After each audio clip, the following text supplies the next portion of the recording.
Bienvenidos a Inverso. Estamos súper contentos de que estén con nosotros. Otro viernes de Inverso más. Hemos publicado los 2 primeros capítulos que no te los puedes perder, que tienes que verlos porque son súper interesantes. Y ya sabemos que hay muchos que nos están viendo, ¿verdad, Emma? Porque sabemos que te han escrito, que te han dicho algo. Cuéntanos, ¿qué te dijeron de Inverso? Así es, así es. Me escribieron algunos y otros que me encontré por la iglesia y eso me están diciendo que les encanta, que lo están viendo y que les está ayudando mucho en el estudio de la lección de escuela sabática. Así que es una bendición, no solo para nosotros, sino que para otras personas también. Sin duda alguna, sin duda alguna. Para mí Inverso está siendo espectacular. Y me gustaría preguntarte, Emma, ¿cómo vas con la lectura de Hebreos? Porque Hebreos puede ser un libro complicado. ¿Cómo lo llevas? Pues eso, veo que está siendo complicado, pero bueno, con la ayuda de Dios, pues poco a poco vamos aprendiendo más y más, pero lo que más ayuda es hacerlo en grupo, estudiar en grupo. Así que, ¿qué te parece si invitamos a nuestros amigos a que se unan? Sin duda alguna. Sí, sí, por favor, pasemos a nuestros amigos ya.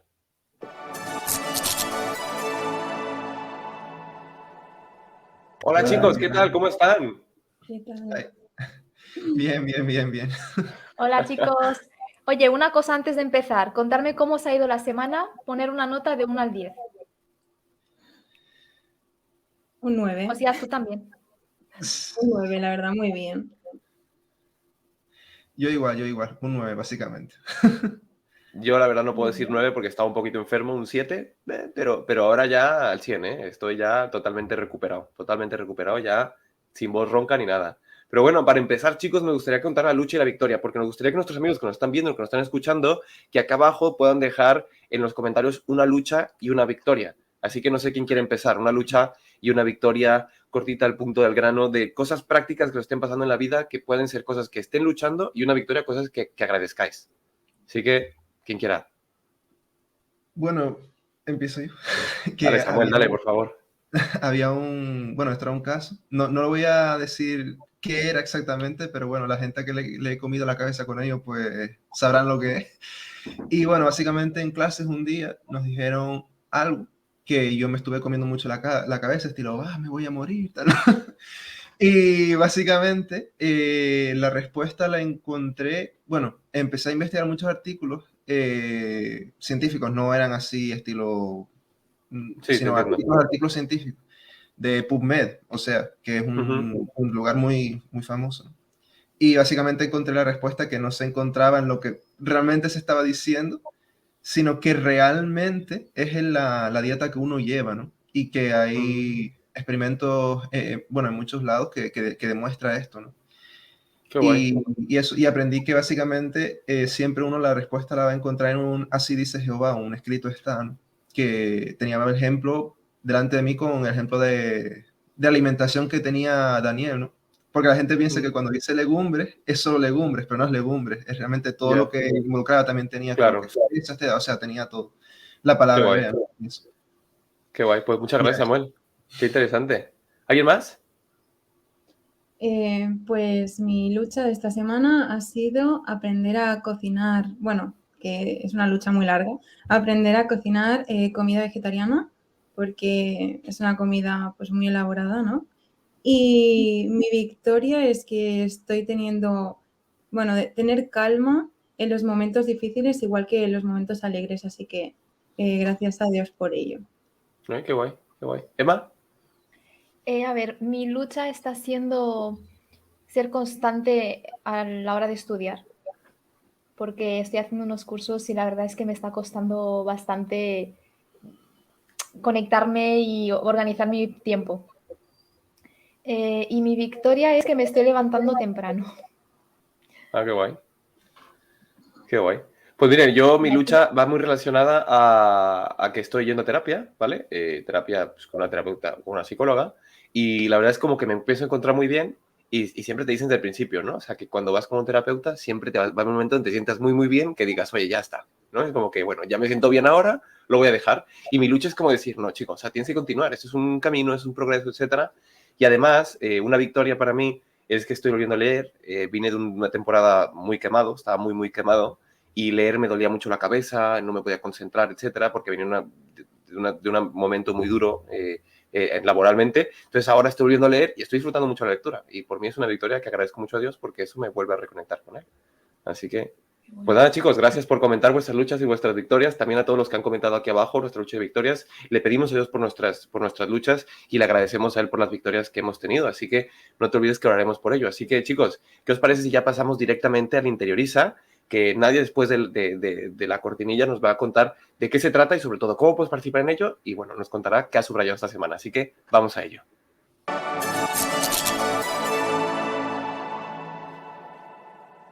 Bueno, el texto de esta semana era Hebreos 1, del 1 al 4. Como ya sabéis, en esta parte del programa lo que hacemos es subrayar con diferentes colores según lo que entendamos en el texto, ¿no? Y bueno, este es el texto y cómo lo he subrayado yo. Bueno, si queréis lo leo y luego explico los colores. Dice, Dios, que muchas veces y de varias maneras habló a nuestros antepasados en otras épocas por medio de los profetas, en estos días finales nos ha hablado por medio de su Hijo. A este lo designó heredero de todo, y por medio de él hizo el universo. El Hijo es el resplandor de la gloria de Dios, la fiel imagen de lo que Él es, y el que sostiene todas las cosas con su palabra poderosa. Después de llevar a cabo la purificación de los pecados, se sentó a la derecha de la majestad en las alturas.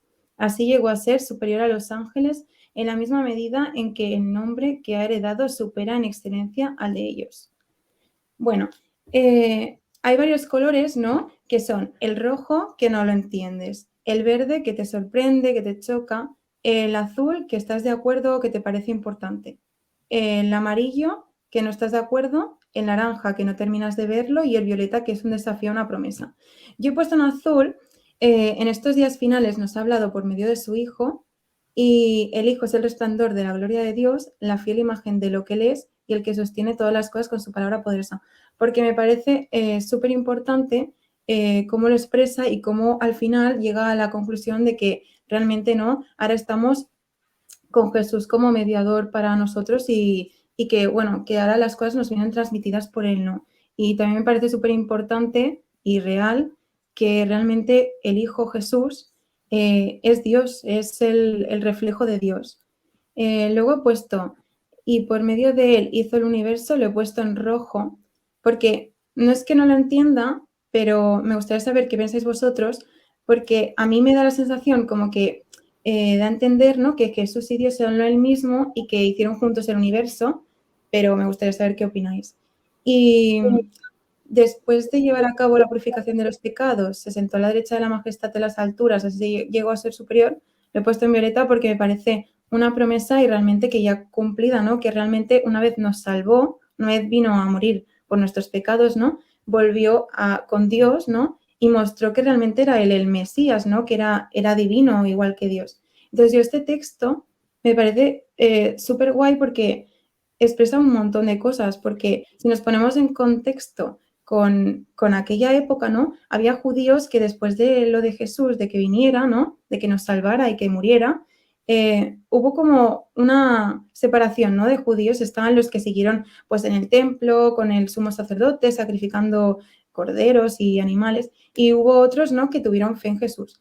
Y lo que les pasaba es que les perseguían, ¿no?, y sufrían, pero ellos esperaban, ¿no? Esperaban que volvería Jesús pronto y tenían esa fe, pero pasaron los años y no venían. Entonces muchos volvieron a Jerusalén o volvieron atrás, ¿no?, a su antigua religión porque tenían las comodidades de su templo, sus sacerdotes y todo.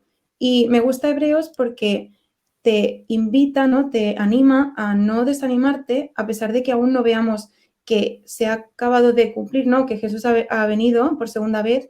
Te anima a seguir confiando en Él, a seguir confiando en las promesas que nos ha dado y no volver a nuestras antiguas creencias, sino que una vez vino Jesús, ¿no?, a seguir confiando en Él. Y me parece también muy interesante porque veo como características, ¿no? Veo que habla de que Jesús es como Dios, que hicieron el universo, que nos salvó, que fue nuestro Salvador, que está sentado al lado de Dios, ¿no? Y me parece súper interesante y súper completo este texto. No, la verdad es que sí, ¿eh? O sea, es un texto muy completo, es un texto que nos habla... Bueno, a mí algo que me sorprende muchísimo es cuando dice que Él sostiene todas las cosas con su palabra poderosa, ¿no? Nos habla de cómo realmente no existe la nada, sino que nosotros existimos en Dios, ¿no? Hay un teólogo que se llama Paul Tillich que decía, Dios no existe, es la existencia, porque finalmente, realmente no existe nada fuera de Dios, Dios lo es todo. No es el panteísmo, no significa que Dios sea la lámpara, Dios es el árbol, no, sino significa que Dios nos sostiene, nosotros por Dios vivimos, es la fuente de la vida y Él lo es todo, no existe nada fuera de Él. Entonces eso como que explota la cabeza, ¿no? Y sobre lo que comentabas el rojo, yo creo que sí, ¿no? Se habla de la unión y de hecho en hebreo, en el Génesis, cuando están haciendo, dice, y Dios dijo, vamos a hacer el hombre, ¿no? ¿A quién lo dijo? Oye, a los tres, ¿no? En la Trinidad. Es un complementariedad, un trabajo en equipo. Y bueno, eso sin duda alguna vuela a la cabeza. No sé qué pensáis vosotros, chicos. A mí me gusta mucho el primer versículo porque habla de los antepasados y de cómo Dios nos ha hablado a través de profetas, pero ahora es como que manda a su hijo, ¿no? Directamente, lo que subrayó Nadia también como algo importante. En estos días finales nos ha dado por medio de su hijo, o sea que ya pasa de hablarnos a través de otras personas y nos manda directamente a Jesús, ¿no? Que ya es el versículo 2. Eso me ha gustado mucho. A mí la verdad, no sé, me parece súper interesante, Emma. Y la verdad, a mí hay una parte que me encanta, que es la que subrayaste en Violeta, Nadia, que es la de después de llevar a cabo la purificación de los pecados, se sentó a la derecha de la majestad en las alturas, así llegó a ser superior a los ángeles. Y a mí hay una canción que me gusta mucho, y es Is He Worthy, que está inspirado en lo que está escrito en el Apocalipsis, ¿no? Y a menudo reconocemos a Dios como Dios, que es digno de ser Dios, porque su naturaleza es Dios, pero es que Él no solamente es digno de ser Dios y de ser adorado por ser Dios, sino que también y sobre todo, porque por todo lo que Él hizo por nosotros, por su carácter de amor, por esas bellas cosas que Él hizo por nosotros, es que podemos decir que tú eres digno de recibir la gloria, la honra, etcétera, porque cualquiera de nosotros realmente no somos dignos de recibir ninguna honra. No hay justo ni a un uno, dice la Biblia, pero en cambio, cuando ves a Jesús y ves todo lo que él hizo, que incluso dio su vida por el pecador, ahí toda cabeza se inclina ante él y dice, eres digno de recibir todas estas cosas y recibir todo el amor del universo, ¿no? Y bueno, eso era algo que me encantó de ese versículo, ¿verdad? Sin duda alguna, sin duda alguna. Me encanta cómo profundizamos a través de este método, por eso invitamos muchísimo a nuestros amigos que sigan este método en sus casas de subrayado, que cuando vayan leyendo hebreos lo vayan leyendo por colores. Y oye, ya una persona nos mandó por Instagram cómo tenía todo copiado con colores y tal, oye, qué guay, sí que seguir haciéndolo. Y bueno, chicos, ¿qué os parece si ya pasamos a las preguntas? Que yo creo que es una parte muy importante porque este texto la verdad que nos va a introducir perfectamente a las preguntas de hoy. Así que pasemos directamente al interpreta.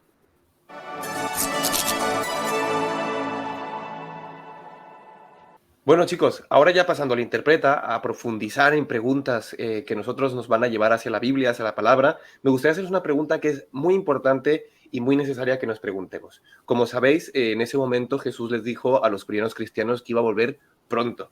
Y los primeros cristianos, de hecho, tenían una tradición que pensaban que no moriría Pedro y Juan antes de que Jesús viniera. Y cuando se derrumbe el templo en el año 70, también decían, oye, que Jesús viene muy pronto. ¿Por qué? Porque había rumores de guerra, había todo esto. Entonces, Pablo realmente está entre una realidad inherente. Los primeros cristianos creían que estaban en los últimos tiempos, ¿vale? Por tanto, sin duda alguna se hicieron muchas promesas. Jesús hizo promesas, ¿vale? Jesús hizo promesas y dijo, yo voy a hacer esto, voy a hacer otro y voy a hacer tal. Entonces, ¿de qué forma cumplió Jesús ya esas promesas? Porque muchas veces pensamos que Jesús no ha cumplido las promesas, pero no. Jesús lo que ha prometido lo ha cumplido. ¿De qué forma lo ha cumplido? ¿Qué significa para nosotros eso? Pero sobre todo, ya hablando de promesas, ¿no? ¿Cómo podemos unir o por qué Jesús es como que la máxima revelación del Antiguo y el Nuevo Testamento? ¿Cómo lo une el Antiguo y el Nuevo Testamento? ¿Qué pensáis?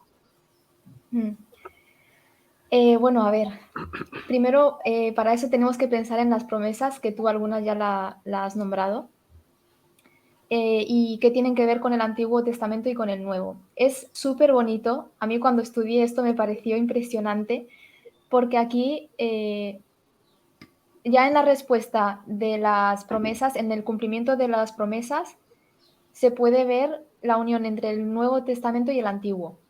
Por ejemplo, el Padre prometió una nueva creación y en Isaías 65:17 habla de eso. De hecho, me gustaría leerlo. Está Isaías 65:17. A ver. Porque he aquí que yo crearé nuevos cielos y nueva tierra. De lo pasado no habrá memoria, ni vendrá el pensamiento. O sea que Jesús ya cumplió esa promesa porque comenzó a cumplirla al crear una nueva vida espiritual en nosotros. En el texto habla de la creación de una nueva tierra, pues porque nos llevará al cielo, pero Jesús ya empezó esa nueva creación en nosotros espiritualmente. Y eso ya está hablando del cumplimiento de esa promesa. Después, otra promesa, es solo por poner ejemplos, ¿vale? Ujú. Otro ejemplo es que prometió que establecería su reino final. Y ya inauguró ese reino cuando nos liberó del poder de Satanás y puso a Jesús como nuestro soberano. Jesús ya lo venció en la cruz. O sea, ya empezó a establecerse un nuevo reino desde que Jesús venció en la cruz. Y aquí también une el Antiguo y el Nuevo Testamento porque de ese reino final se habla, por ejemplo, en Daniel 2 y del cumplimiento o sea, bueno, podemos ver en el Nuevo Testamento a Jesús todo el rato, todo lo que hizo. Pero bueno, Mateo, Lucas, todos los evangelios. Qué guay. Por A mí ejemplo. hay otra promesa que yo creo que también cumplió y lo hizo de una manera espectacular, de Juan 16, por ejemplo, ¿no?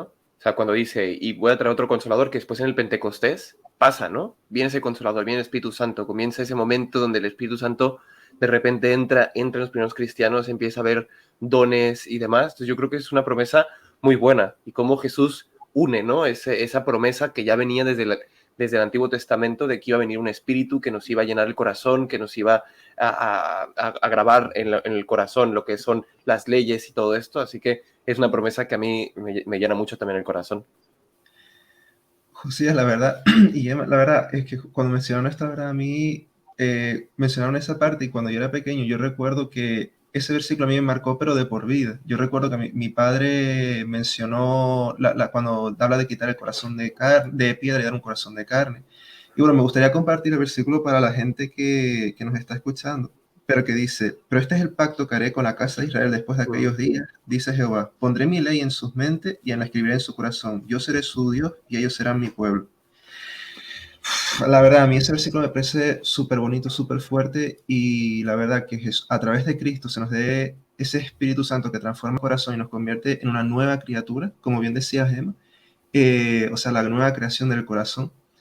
La verdad yo creo que es de las más bellas promesas que hay en la Biblia realmente. Incluso más que las mansiones en el cielo, el mayor beneficio que podemos tener es un carácter semejante al de Dios. ¿Pasamos a la siguiente pregunta? Sí, cuando pasamos a la segunda pregunta es muy interesante porque ya nos habla de esto, de que Jesús es la máxima revelación. Hay un texto bíblico muy interesante donde le preguntan a Jesús, oye, ¿cuándo veremos al Padre? ¿Vale? Y seguro que Samuel hablará de él, que dice, siempre hemos conocido a Dios, Padre y Jesús como el Hijo, ¿vale? Ellos son uno, son personas independientes, ¿no? O sea, aunque son uno, son personas independientes con el Espíritu Santo. No se nos debe olvidar. ¿Cómo puede ocurrir esto, no? O sea, ¿qué nos enseña Pablo en Hebreos 1 sobre Dios y Jesús creando el mundo? Y sobre todo, ¿qué significa para nosotros que Dios, Espíritu Santo y Jesús sean el mismo? Pues la verdad es una pregunta muy interesante, sinceramente. Y creo que es el quebradero de cabeza de toda la cristiandad a lo largo de milenios, diría yo. Y básicamente estamos hablando de la Trinidad. Estamos hablando de la Trinidad. Cuando decimos que son tres, pero son uno a la vez, es que tienen un mismo propósito, o sea, tienen una misma función, un mismo objetivo, pero al mismo tiempo son tres personas distintas. Cuando nosotros vemos a Jesús, por ejemplo, en Juan 14, vemos que él dice que ninguna obra hago por mí mismo, sino que hago la obra que me encomendó el Padre. Toda la obra la hago por medio del Padre, ¿no? Aunque él lo hizo todo como hombre, pero vemos esa unidad de propósito ahí, ¿no? Y me gusta mucho porque, por ejemplo, cuando decimos, si se fijan, por ejemplo, bautizar en el nombre del Padre, del Hijo y del Espíritu Santo, como dijo Jesús, es equivalente a cuando dice Pedro una vez, sean bautizados en el nombre de Jesús. ¿Qué significa eso? Que el propósito, el objetivo que tenían, da lo mismo decir los tres que decir uno de ellos, porque en sí el objetivo, el propósito es el mismo, tienen la mente en la misma cosa, ¿no? Y cuando vemos que Jesús, y esto también nos lleva, por ejemplo, cuando Juan 3:16 dice que de tal manera amó Dios al mundo, que entregó a su unigénito Hijo para que todo aquel que cree en él no perezca, sino tenga vida eterna. Después vemos a Jesús diciendo, no hay mayor amor que este, que uno dé su vida por sus amigos. Luego, no es que Dios lo esté entregando ahí a la fuerza para cortarle la cabeza, no. Sino que Jesús mismo está poniendo su cabeza al Padre y dice, mira, hijo, tenemos este problema, podrías tal. Y él dice, amén, ahí voy. Y es lo que hay cuando su flaqueza humana, porque él soportó todas las tentaciones como hombre, y dice, no se haga mi voluntad, sino la tuya, Padre. Él estaba sometiendo su voluntad al Padre porque había una unidad de propósito.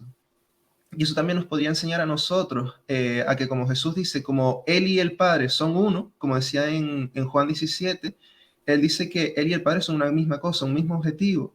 De la misma manera, nosotros podemos someternos y ser uno con Cristo, uno en unidad, y tener la misma mente que puesta en Cristo, ¿no?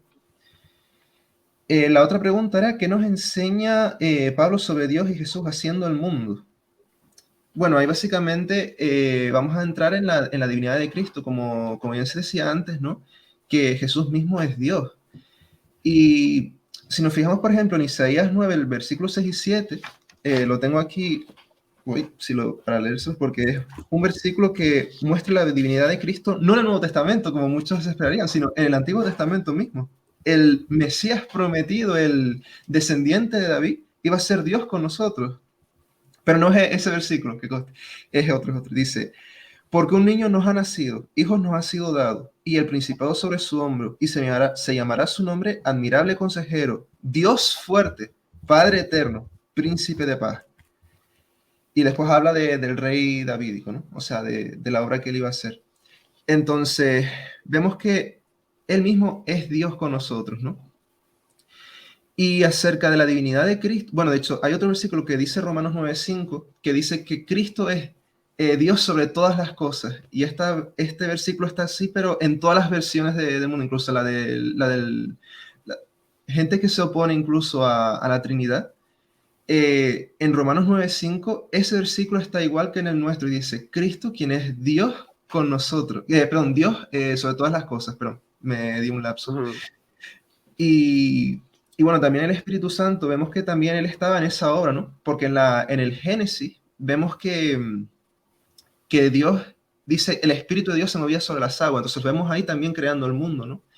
Y cuando vemos en Hechos, dice Pedro, en Hechos 5, los versículos 3 y 4, dice que mentira al Espíritu Santo, dice, porque habéis mentido al Espíritu Santo, y más tarde dice, mentira a Dios. Luego son equivalentes. Y cuando el famoso versículo que somos templos del Espíritu Santo, al mismo tiempo después en otros versículos dice somos templos de Dios. Entonces son, ¿cómo es? Intercambiables, Dios y Espíritu Santo. Ahí vemos la Trinidad por separado, o sea, me refiero, viendo cada por así decirlo, característica de divinidad en cada uno, ¿no? Y lo vemos ahí, ¿no? Claro. ¿Y qué significa para nosotros? Pues la verdad es un versículo que es Filipenses 2, cuando dice que hay en vosotros mismos sentir que hubo en Cristo Jesús, el cual siendo igual a Dios, no tuvo eso como cosa que a la que estimarse, sino que se despojó a sí mismo y se hizo siervo y siervo en cruz. Entonces creo que eso nos debería a nosotros a quitar todo orgullo, todo sentimiento de altivez, todo, por ejemplo, si llegamos a ser, no sé, director o cualquier cosa a la que Dios nos llame, o debiéramos siempre mantener la perspectiva, pensar de dónde hemos venido y en cambio de dónde vino Cristo y cómo se humilló para hacerse uno como nosotros. Y eso era lo súper interesante. En Colosenses 2:9, cuando habla de Jesús, dice porque en él habita corporalmente toda la plenitud de la divinidad.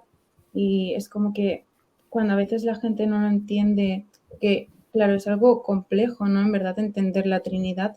Realmente Jesús y Dios existieron a la vez, o sea, la existencia suya es a la vez, Jesús no es una derivación de Dios, es tres en uno, ¿no? Y los tres iguales. Exacto. Sí, totalmente, totalmente. Es un texto, la verdad es que es un texto que sorprende un montón. Y yo creo que lo habéis dejado muy claro los dos, ¿eh? O sea, de verdad, me dejáis absorto. Y aparte está relacionado con la siguiente pregunta, que voy a lanzarla ya. A ver, en Hebreos 3, de 1:5, perdón, Hebreos 1:5, se registran las palabras de que el Padre dijo sobre Jesús, ¿no? De que tú eres mi hijo y yo te he engendrado hoy. A ver, ¿qué significa que Jesús fue engendrado y cuándo sucedió esto? ¿Es acaso una prueba de que Jesús fue de alguna manera creado por Dios, como muchos creen? El problema es que muchas veces cuando leemos la Biblia, a veces la leemos solamente en castellano, ¿vale? O sea, hay veces que personas con toda su buena intención no van a la Biblia y quieren leer y de repente ven una palabra en castellano y dicen, oye, aquí dice que es engendrado y hacen una teología entera o una creencia entera a través de una palabra en castellano. Entonces, al final nosotros tenemos que tener, primero, mucha analogía de la fe, que es un principio que nos enseña Lutero, ¿no? Que es la comparación bíblica. Solo Biblia, solo Escritura. Entonces tenemos que hacer un análisis de realmente lo que yo estoy creyendo a través de solo un versículo es verdadero o no. Por tanto, también tengo que hacer una comparación de versiones. Si yo no soy muy docto en griego, en el hebreo, oye, pues hay muchos libros que me puedan ayudar. Entonces hay muchos libros que si yo voy a ver comentarios bíblicos adventistas o comentarios bíblicos exegéticos, comentarios bíblicos lingüísticos de muchos tipos, me pueden ayudar a entender qué significa esto. Porque las personas, como bien decía Samuel, que ven este texto es cuando dicen, oye, ¿sabes qué? Es que Jesús es menor jerárquicamente que Dios. Por tanto, es parte de la Trinidad, sí, pero es menor jerárquicamente, porque solo hay un Dios y Jesús es el Hijo, pero es el Hijo. Oye, espérate, vamos a ver realmente lo que significa ese texto. Me gustaría leerles, ¿vale? Ese texto que es Hebreos 1:5 que dice, porque a cuál de los ángeles dijo Dios, jamás mi hijo eres tú, yo te engendré hoy y otra vez yo seré tu padre y él será mi hijo. La palabra que se utiliza aquí por engendrar también se puede utilizar como por adoptar, se puede utilizar como recibir, ¿vale? Entonces, no habla de engendrar como dar la vida a, sino habla más de una adopción o un acogimiento como el Mesías y como su hijo en la tierra. Por lo tanto, es muy interesante y necesario que entendamos que lo adopta a Jesús como figura mesiánica y como figura davídica. Por tanto, está hablando no tanto de que lo ha engendrado como hijo, que lo ha creado, porque Jesús es, y lo dice muy, Juan 1 lo dice muy bien, Jesús es, el verbo siempre ha sido, siempre ha existido, por él se crea la existencia. Por tanto, Jesús simplemente cuando viene a la tierra, cuando viene y se presenta como hijo, como muy bien dijo Samuel en Filipenses 2, que se despoja de su divinidad para poder darse a la tierra, él sigue siendo 100% hombre, 100% Dios. Pero él no estima esa divinidad y se hace hombre, ¿vale? Y como se hace hombre, que Dios lo que hace es acogerlo, adoptarlo como su hijo, ¿vale? Pero de una forma semántica, ¿vale? ¿Por qué? Porque le está diciendo, oye, este es mi hijo amado, por lo tanto en su bautismo, de hecho lo confirma, este es mi hijo amado en el que tengo complacencia, ¿vale? Entonces, lo que está haciendo es una ratificación de la autoridad que le da como su hijo, y eso es a lo que se refiere este texto, es una ratificación de lo que le da. Por tanto, aquí tenemos que entender primero dos cosas muy interesantes. En primer lugar, Jesús es hijo de Dios, pero porque él acoge ese título ¿cómo podemos decirlo? Él acoge ese título como una forma de poder decir que él es obediente al Padre. De hecho, una vez le preguntan a Jesús, le dicen, oye, ¿sabes qué? Dinos dónde está el Padre, cuéntanos al Padre. Y dice, tanto tiempo me tenéis aquí con vosotros y me hacéis esta pregunta. Y de hecho le vuelven a preguntar, vale, sí, dice, oye, el Padre y yo somos uno. Por tanto, aunque parece un quebradero de cabeza, no lo es. Simplemente lo que está haciendo Jesús es darse como hijo, en obediente a la voluntad del Padre, y sobre todo lo que está haciendo es una ratificación y está enseñando al primer Adán, ¿vale? Esto es una cuestión ya muy teológica, no está enseñándonos a nosotros cómo comportarnos, sino enseñándole al primer Adán que en su misma igualdad podía vencer el pecado. Y eso es lo que está haciendo. Jesús viene ahí como hijo de Dios a decirle al primer Adán, mira cómo se hacen las cosas, porque finalmente él viene a morir en la cruz limpio de pecado, 100% hombre, 100% Dios. Entonces es muy importante y necesario que este texto, ¿vale? Lo comprendamos muy bien, que ese texto realmente lo veamos en lo que realmente si Jesús, siendo Dios, se hizo hijo y decidió obedecer al Padre, ¿cuánto más nosotros tenemos que hacerlo, no? Si Jesús, siendo el hijo prometido de David, de Abraham, de Adán y de todos sus profetas, siendo este hijo prometido, siendo este hijo de la promesa, oye, ¿cuánto más nosotros como hermanos tenemos que entregarnos al Padre? Si Jesús vino como gobernante de Dios, o sea, como gobernante de esta tierra, pero sí es humilde y siervo, ¿cuánto más tenemos que hacerlo nosotros? Por tanto, yo creo que es una cuestión necesaria e importante entenderlo. Jesús no es que fue engendrado por Dios, no fue creado por Dios porque Jesús siempre ha existido, sino fue acogido, adoptado, se le dio la autoridad, el reconocimiento de que era el Hijo de Dios y que sobre todo era la persona que se venía prometiendo desde el principio. A mí representa totalmente, o sea, como fue totalmente obediente a él, ¿no? Durante su estancia aquí en la tierra, es como que nos demostró, ¿no? La forma en la que debemos actuar. Y cuando dice en Romanos 8:17 dice, y si hijos, también herederos, herederos de Dios y coherederos con Cristo, si es que padecemos juntamente con Él, para que juntamente con Él seamos glorificados. Es como que tenemos mucha relación en que también somos sus hijos, también somos como Él, lo que pasa es que tenemos que actuar como Él, ¿no? Para, de alguna manera, seguir su ejemplo y de esta manera heredar, ¿no? Lo que tiene para nosotros. Y me parece como súper importante. No, sí, la verdad es que sí. Hay algo que me encantaba añadir, que es lo que dijo, o sea, si nos fijamos incluso, o sea, me estaba meditándolo mientras él lo decía, porque incluso el versículo dice que era igual a Dios. O sea, él siendo igual a Dios, o sea, no por debajo, sino igual. Entonces, la verdad es algo que me encantó, incluso esto lo estaba mirando antes, ¿no? Cuando lo estudiaba. Y decía en Isaías 44, dice que Dios, el Padre, es el primero y el último. Lo dice en Isaías. Y luego, ¿qué es lo que vemos? El famoso versículo precioso que está en Apocalipsis. Yo soy Alfa y Omega, el primero y el último, el principio y el fin. Lo está diciendo Jesús. Entonces, ¿cómo es que va a ser un Dios menor? Es decir, es el Alfa y la Omega, el primero y el último. O sea, a mí me explota la cabeza con eso. O sea, no, es imposible que sea menor. Yo creo que hay veces que es como por la incapacidad de poder entenderlo, lo que queremos es simplificarlo para poder estar en paz con nosotros mismos. Hay veces que tenemos que entregarnos a los misterios. ¿Podemos comprender realmente nuestro raciocinio? ¿Pueden comprender qué significa la Trinidad? No, pero sí que es verdad que tenemos que tener fe de que eso es así porque nos lo dice la Biblia. Entonces, ahí está esa fe. Oye, yo puedo investigar, puedo profundizar, puedo meterme en ese misterio y darme cuenta si es así o si no es así. Oye, pero yo no puedo meter el mar en una botella de agua, pero no puedo decir que esta botella de agua es el mar. No es el mar, quizás parte del mar, pero no es el mar entero. Yo conozco el mar, pues sí, porque lo tengo aquí en la botella de agua, pero quizá el mar es mucho más de lo que yo pueda comprender.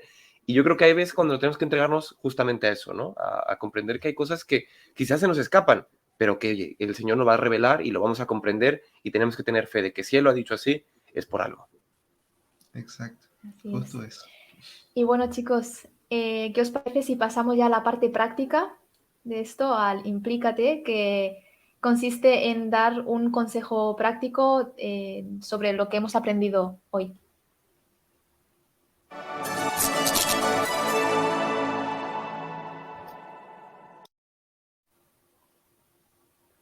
Bueno, ¿quién se va a Vale, animar ¿quién el se primero? anima? Bueno, yo mismo. Básicamente, es básicamente lo que hemos venido diciendo todo este tiempo, ¿no? De que, por ejemplo, cuando miramos a Cristo, o sea, que cada día en primer lugar miremos a Cristo y meditemos acerca de todo lo que Él ha hecho por nosotros. Ver que Él es digno de ser alabado por todo lo que Él ha hecho. Que Él era igual a Dios y que sin embargo se despojó a sí mismo y seguir su ejemplo, ¿no? Y justamente para apoyar eso, para el que necesite un versículo bíblico para decir, pero yo necesito verlo escrito, que yo tengo que seguir los mismos pasos de Cristo, pues tenemos Primera de Juan 2:6 cuando dice, el que dice permanecer en él debe andar como él anduvo. Y ahí lo tenemos, ahí lo tenemos. Y si caemos, pues 7 veces caerá el justo y 7 volverá a levantarse. Así que bueno, eso era el aporte que quería hacer. Pues yo me quedo con la humildad de Jesús, porque os estaba escuchando antes cuando hablabais sobre la divinidad de Jesús, la Trinidad, y no paraba de pensar todo el rato en la humildad de Jesús. O sea, que Él siendo Dios, siendo Rey de Reyes, o sea, siendo quien es, despojarse de todo eso y hacerse hombre y humillarse y vivir todo lo que vivió. Y después de ganar esa guerra, porque ya la tiene ganada, sigue buscándonos y no se rinde con nosotros. Entonces eso realmente me emociona, ¿no? O sea, me cala profundamente porque pienso en él como es todos los días conmigo, cómo me busca, cómo no se rinde conmigo y me emociona. Entonces me quiero quedar con su humildad y con su forma de ser. Yo iba a Nadia, decirlo. Pero bueno, te la han robado. no, pero es que es verdad, la humildad de Jesús es, yo creo que una de las cosas más bonitas que nos enseña, ¿no? Que nuestro Dios, ¿no? Se hizo hombre, se puso en nuestro lugar, ¿no? Y aún así nos servía, nos lavaba los pies. Y es algo que no valoramos, somos orgullosos y la verdad que como consejo yo me pongo quitarme mi orgullo, bueno, todo lo que tenemos, ¿no? Que nos sobra y quedarnos con el ejemplo de Jesús, ser humilde y servir a los demás como Él hizo con nosotros. Sin duda. Yo me quedaría con algo que es muy interesante e importante, es que todo esto que hemos estudiado, ¿no? Su palabra y demás, que hay veces que no tenemos que solo leer, ¿no? Lo decíamos Emma en un capítulo pasado, tenemos que estudiar la palabra, ¿no? Entonces, al estudiarla hay muchas herramientas. Por ejemplo, yo quiero recomendar 2 herramientas muy interesantes, que es un comentario al texto hebreo del Antiguo Testamento de Keil Andelich, y luego un comentario al texto griego del Nuevo Testamento de A.T. Robertson, que son comentarios muy buenos. ¿Por qué? Porque hacen un comentario léxico de palabra por palabra de lo que nos puede decir la palabra. Y eso nos puede ayudar mucho a veces cuando nos metemos en una enredadera, cuando nos rayamos la cabeza con un texto. Si vamos a un comentario bíblico, como por ejemplo el comentario bíblico adventista, vamos a este tipo de comentarios o cualquier otro comentario bíblico, ya solamente con el hecho de quedarnos con una duda y no dejarla ahí, sino buscar en otras fuentes, nos puede ayudar a poder aclarar lo que se nos dice, ¿no? Pero recordemos, solo escritura, y a partir de eso yo creo que es muy interesante que profundicemos en la palabra.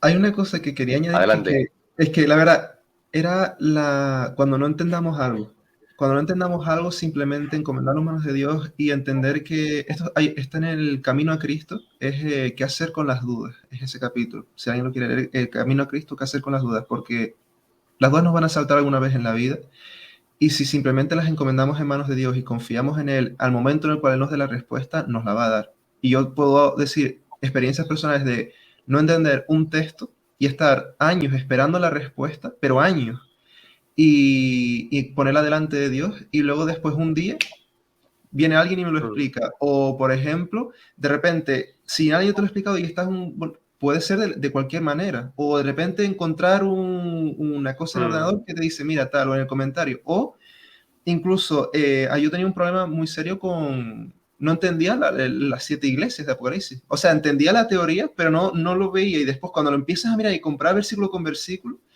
y hubo un día que yo le pedí a Dios, Señor, me gustaría entender, lo dejo en tus manos. Y me puse a leer, a pensar y meditando y confiando en Dios en cada letra que tú estás leyendo. Y entendía las cosas como nunca las había entendido antes. Y eso solamente puede ser por medio de la influencia del Espíritu Santo. Sin duda.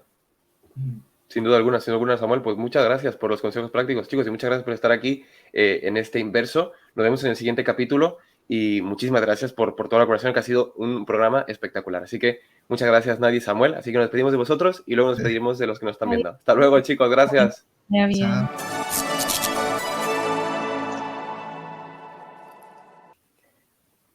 Bueno, Emma, ¿qué tal? ¿Cómo te quedas? Me quedo un poco emocionada después de esta lección, la verdad. Me hizo reflexionar mucho sobre Jesús, Sin duda su alguna, obra, sin duda alguna. su Sin forma duda de alguna. ser. Entonces me quedo con eso.